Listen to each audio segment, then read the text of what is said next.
Nasi lemak sedap dengan tempat yang penuh vibe ni bukan nasi lemak biasa-biasa tau. Inilah warung nasi lemak bawah pokok.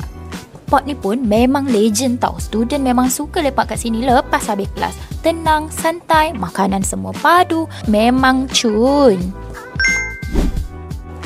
Lauk-lauk yang banyak pilihan. Ayam goreng, paru, rendang, macam-macam ada. Semua padu-padu. Yang kita orang ambil ni nasi lemak ayam rendang. Ayam dia lembut, berempah, cukup rasa, makan panas-panas dengan nasi lemak. Memang syok. Kalau korang suka ayam penyet, sini pun ada tau. Ayam dia besar-besar, digoreng rangup, perapan dia pun lain daripada yang lain. Memang puas hati.